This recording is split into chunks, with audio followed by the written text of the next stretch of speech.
5ویں چیز صحیح مسلم میں رسول اللہ صلی اللہ علیہ وسلم کا فرمان ہے، من سن فی الاسلام سنتا حسنتا فلہ اجرها واجر من عمل بها بعده من غیر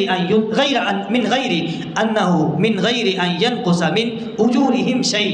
جس بندے نے اسلام میں کوئی اچھا جائز کام شروع کر دیا، اسے اجر کتنا ملے گا؟ فلہ اجرها، اس پہ عمل کرنے کا خود اجر ملے گا، وَأَجْرُ مَنْ عَمِلَ بِهَا بَعْدَهُ، اس کے بعد جتنے لوگ اس پہ عمل کریں گے ان سارے لوگوں کی نیکیوں کا اجر بھی اسے ملے گا۔ اللہ کیا ان کی نیکیاں کم ہو جائیں گی؟ کیا میں ان کی نیکیوں میں سے کچھ لے لوں گا؟ نہیں، غیر انہ لا ينقص من اجورہم شیء، ان کی نیکیوں میں سے کچھ کم نہیں ہوگا۔ آپ نے کچھ لوگوں کو ترغیب دلا دی کہ میں کچھ مسکینوں کو کھانا کھلاتا ہوں، آپ بھی کھلایا کرو۔ آؤ ہم ایک سلسلہ شروع کر لیتے ہیں کہ ہم رمضان میں اس طرح پیسے اکٹھے کر کے لوگوں تک راشن پہنچا دیں گے۔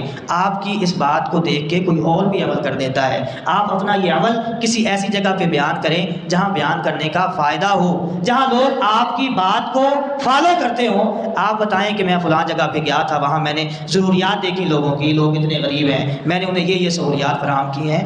آپ کی یہ بات دیکھ کے اگر کوئی عمل کر گیا، آپ کی اس سنہ حسنہ پہ اگر کسی نے عمل کر لیا، آپ کے اس طریقے کو کوئی فالو کر گیا، فَلَهُ أَجْرُهَا وَأَجْرُ مَنْ عَمِلَ بِهَا بَعْدَهُ، آپ کے لیے نہ صرف آپ کی نیکی کا اجر ہے بلکہ جتنے لوگ آپ کے اس طریقے کو فالو کر جائیں گے وہ بھی آپ کے نامہ اعمال میں لکھے جائیں گے۔ کسی جگہ پہ پانی نہیں ہے، آپ لوگوں کو اکساتے ہیں، لوگوں کو بتاتے ہیں کہ ہمیں فلاں جگہ پہ اس طرح کو پانی کا انتظام کرنا چاہیے۔ آپ کسی مناسب جگہ پہ پانی کا انتظام کر دیتے ہیں، لوگ پیتے ہیں، جانور پیتے ہیں۔ آپ کی اس نیکی کو دیکھ کے کوئی اگر اس طرح کی نیکی کر گیا، آپ کسی کو نیکی کے کام پہ لگانے کا سنہ حسنہ کا سبب بن گئے، آپ کی نیکی سے جتنے لوگ مستفید ہو رہے ہیں وہ جو آپ کے کھاتے میں لکھے ہی جا رہے ہیں۔ آپ جیسی نیکی جو کر گیا، جس بندے کو آپ نے نیکی کرنے کا طریقہ بتا دیا، آپ نے نیکی کا ایک راستہ اس کے سامنے واضح کر دیا، اس کی ہوئی نیکی سے جتنے لوگ مستفید ہوں گے وہ بھی آپ کے کھاتے میں آئیں گے۔ محترم بھائیوں، کوشش کیجئے یہ نیکی کے سلسلے ہم اکٹھے کریں۔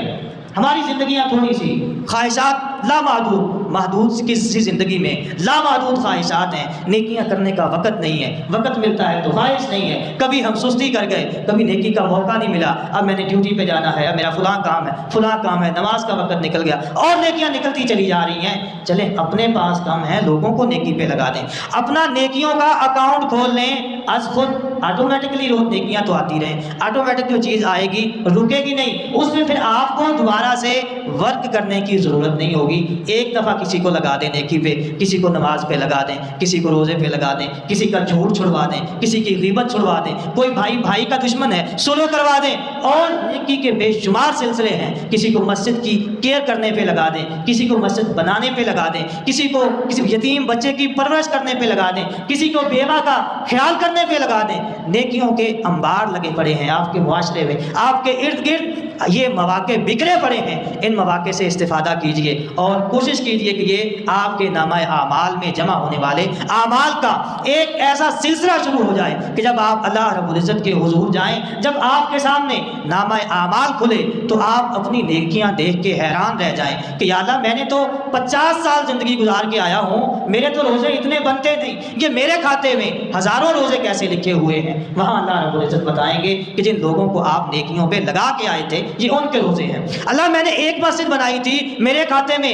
50 مسجدیں لکھی ہوئی ہیں۔ اللہ میں ایک یتیم بچے کی پرورش کرتا رہا، میرے کھاتے میں 50 یتیم بچوں کی پرورش لکھی ہوئی ہے۔ اللہ میرے محلے میں ایک غریب اور مسکین عورت تھی، اللہ میں اسے راشن دیتا تھا، میرے کھاتے میں 50 عورتوں کا راشن لکھا ہوا ہے۔ وہاں پہ آپ کو رسول اللہ صلی اللہ علیہ وسلم کے یہ دونوں فرمان سمجھ آئیں گے کہ من دل علی خیر فلہ مثل اجر فاعلہ، اور من سن فی الاسلام سنۃ حسنۃ فلہ اجرها واجر من عمل بها بعدہ من غیر ان ينقص من اجورهم شیء، کہ اسلام میں رہتے ہوئے جس نے کوئی نیکی کر لی، کسی کو نیکی پہ لگا دیا، کسی کو ایک طریقہ بتا دیا کہ اس طرح سے نیکی ہو سکتی ہے، یہ راستہ آپ کو نیکیوں کی طرف لے کے جائے گا، کسی کو آپ نے ہاتھ پکڑ کے اس راستے پہ چلا دیا، اس کو آپ نے تعلیم دے دی کہ یہ کام اس طرح سے کیا جا سکتا ہے، کسی کو قرآن پڑھا دیا، کسی جگہ پہ نیکی کا کوئی موقع ہے، لوگوں تک نیکی پہنچ رہی ہے، کسی جگہ پہ نیکی پہنچانے کا کوئی ذریعہ موجود ہے، اس کے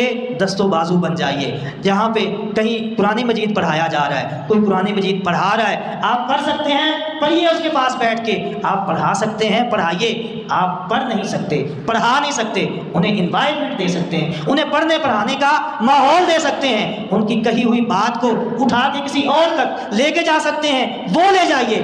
آپ خود سے اس قابل نہیں ہیں اس کی بات کو اٹھا کے کسی تک لے جائیں۔ اس وقت اللہ رب العزت نے آپ کے پاس بے شمار اسباب ایسے پیدا کیے ہوئے ہیں، بے شمار سلسلے، بے شمار وسیلے ایسے موجود ہیں۔ ایک جگہ پہ کہی ہوئی بات کو آپ ہزاروں لاکھوں لوگوں تک پہنچا سکتے ہیں۔ آپ اس طرح کا کوئی وسیلہ بن سکتے ہیں، اس طرح کا وسیلہ بن جائیے۔ رسول اللہ صلی اللہ علیہ وسلم فرماتے ہیں الدنیا ملعونۃ ملعون من فیہا، دنیا ملعون ہے، اللہ کی رحمت سے دور ہے، اس میں جو کچھ ہے سب کا سب اللہ کی رحمت سے دور ہے۔ اللہ کی رحمت کے قریب کیا ہے؟ اللہ کا ذکر، عالم، متعلم اور جو ان سے جڑ گیا۔